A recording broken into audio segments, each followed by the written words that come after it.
एक किसान की कहानी। ये कहानी है रामू किसान की, जो उत्तर प्रदेश के एक छोटे से गांव में रहता था।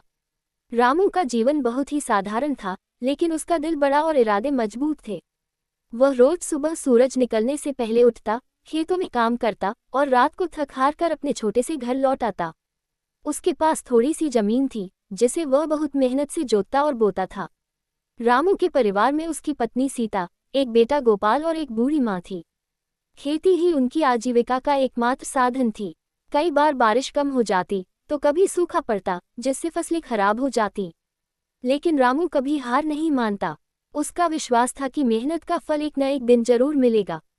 एक साल गांव में भयानक सूखा पड़ा। कई किसानों ने खेती छोड़ दी और शहरों की ओर पलायन कर गए, लेकिन रामू ने हार नहीं मानी।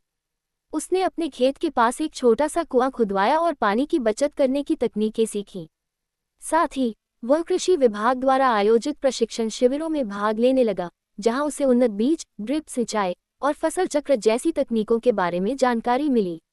रामू ने नई तकनीकों को अपनाया और धीरे धीरे उसकी खेती में बदलाव आने लगा।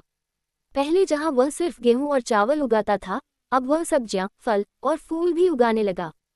उसकी फसलें ताजगी और गुणवत्ता के लिए प्रसिद्ध हो गईं और शहर के व्यापारी खुद उसके खेतों पर आकर सौदा करने लगे। रामू अब न केवल अपने परिवार का पेट पाल पा रहा था, बल्कि उसने गांव के अन्य किसानों को भी नई तकनीकों के बारे में सिखाना शुरू किया। उसने एक छोटा सा किसान समूह बनाया, जहां सभी किसान मिलकर बीज खरीदते, उपकरण साझा करते और एक दूसरे की मदद करते। धीरे धीरे पूरे गांव की हालत बदलने लगी। रामू की मेहनत और दूरदृष्टि ने उसे एक आदर्श किसान बना दिया।